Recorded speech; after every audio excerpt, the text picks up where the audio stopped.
Okay, everybody, we ask that you silence your phones. Remember, no live stream in the press conference. Coach will make an opening statement, and he'll take your questions.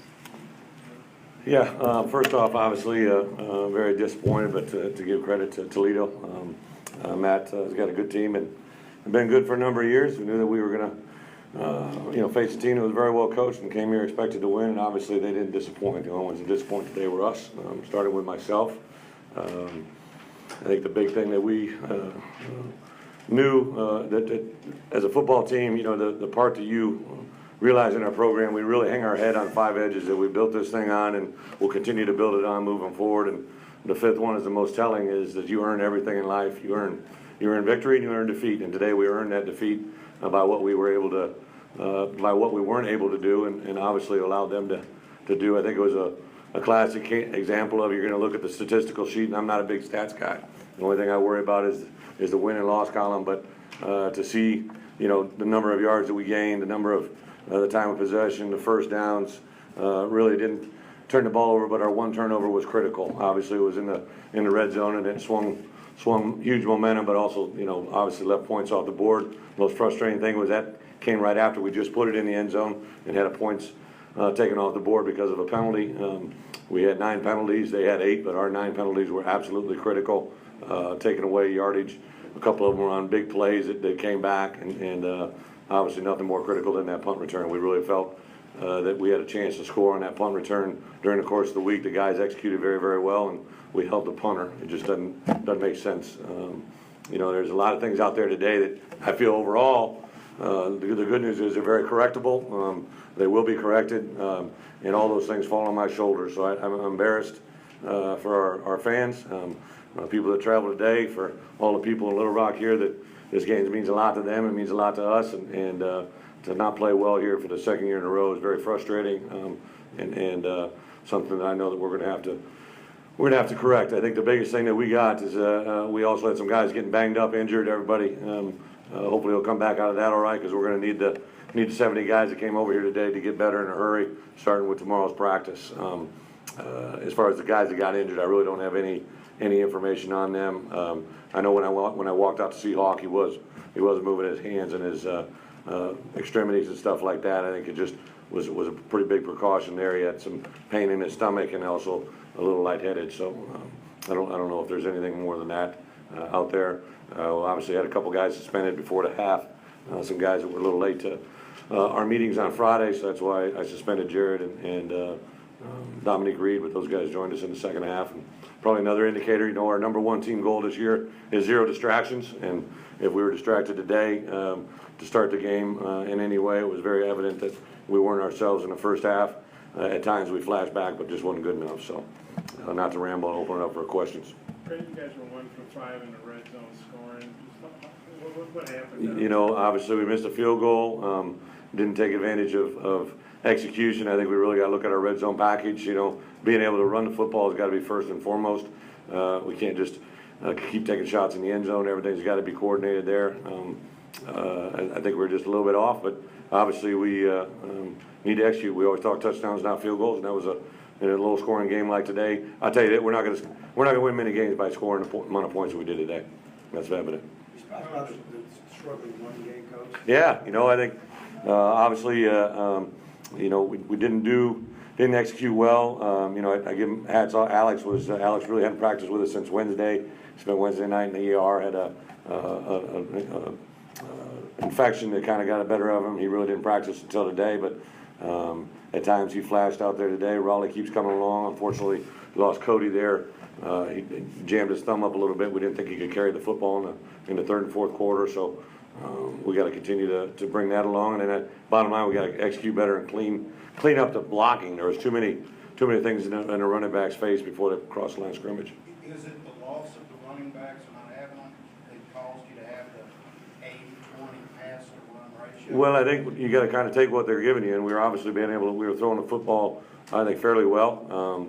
But for what we do and how we want to be able to manage a clock, we got to run the football a lot better than what we did today, without a doubt. What did Toledo do? They converted a lot of 3rd and longs. Yeah, extreme longs. They went through some deeper routes over the middle, I think, and they took advantage of some.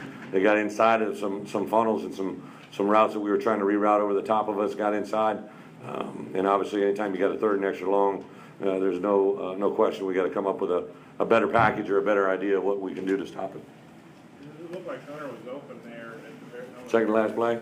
Yeah, I mean, how tough was that? Because he breaks open, and then VA will You know, all of our coaches called it. They said as soon as we lined up, they said Hunter's going to be open on the shake route, and obviously he was. We just, I think, overthrew him a little bit and weren't able to convert it. But that's kind of the story of the day.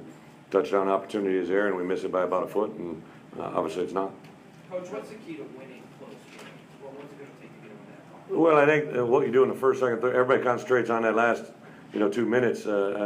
We could have won that game so many times in the first, the first half, maybe even the third quarter, and just weren't able to do it. Everybody wants to concentrate on those last 2 minutes, and I was actually halfway pleased with the way we moved the ball there with 45 seconds. Our guys talked about, we'd actually been in that same exact scenario 2 times in the last 2 weeks, practicing 2 minutes, and came away with touchdowns. So I think they had some confidence going into it, but we got to play a 4-quarter game to make those games win. Can you talk about the first special teams block there early in the game? Well, it wasn't a block. We just snapped the ball over a guy's head. And you're talking about ours, right? Yeah, Drew just let the ball sail a little bit.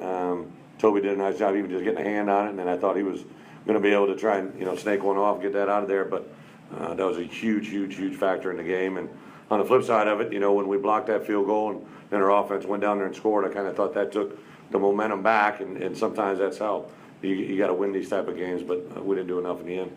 What are a couple of things that you want fans to remember from this game on the positive side, so they don't feel discouraged? A couple of things I want the fans to remember on the positive side. Obviously, and I told the team this, and I meant this with everything. It's not a conference loss. If there's a silver lining in any of it, that's there. One of our big things is we talk about a 1-0 mentality. I shared with them.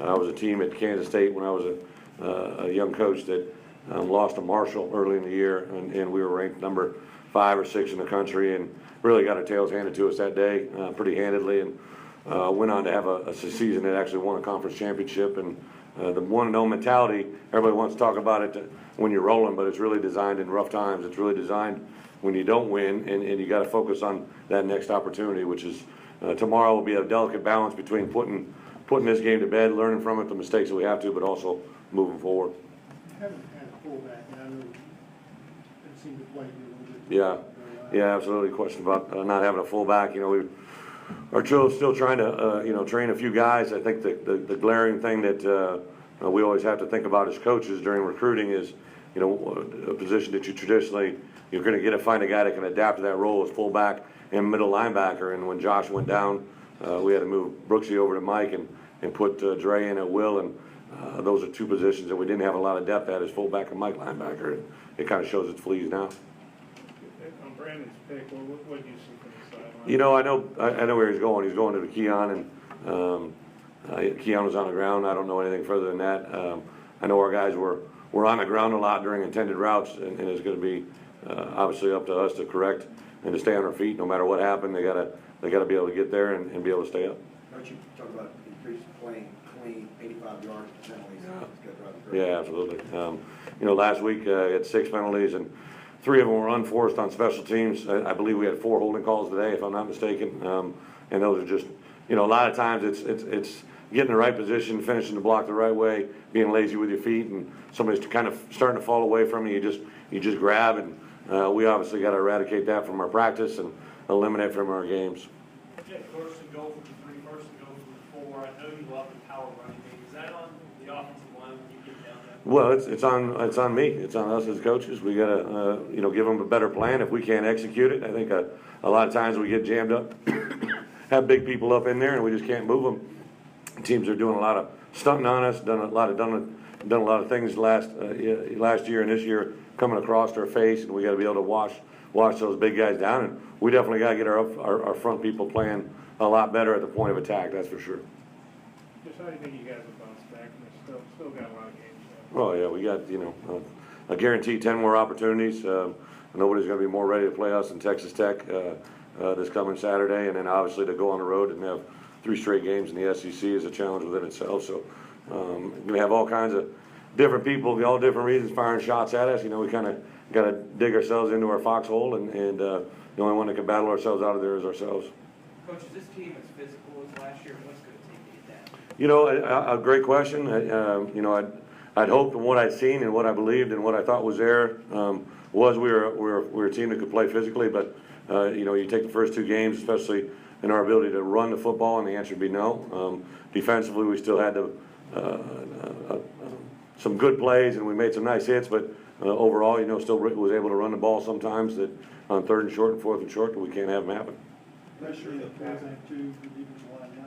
Yeah, you know, they were getting rid of it pretty quick. I thought at halftime, we talked to our guys, we were getting our hands up, thought we were going to get a tip ball here or there, but sometimes that ball doesn't, you know, exactly happen the way, I mean, there were so many times where it looks like we had some PBUs and the ball's in the air, and it just kind of fell flat, and then, you know, we finally come up with one, and it gets overturned upstairs, so there's one of those days that the ball didn't really bounce our way, but you got to make it bounce your way in a game like today. What do you think of their quarterback? I thought he did a great job. You know, did a great job of reading coverage. He, for the most part, threw some pretty, you know, clean balls that were in a place where only their players could defend it, or those players could catch it.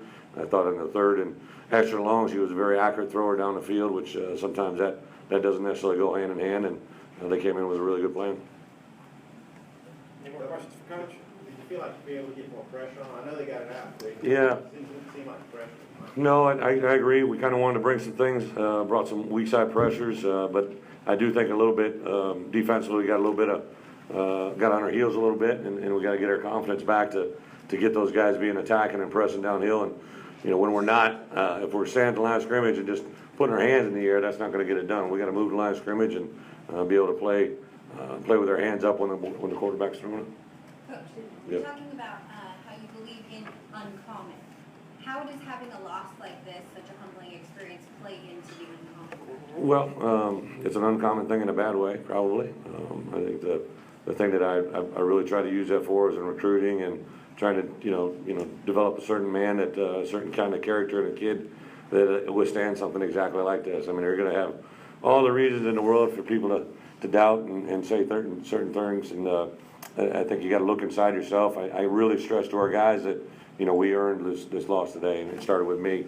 And I think the part that we, as a program, have built ourselves on is you earn everything in life, and we'll do everything we can tomorrow to get this thing back on track and work our tails off during the week to get an opportunity to play Texas Tech and see where it goes. Is there any concern with the pass defense?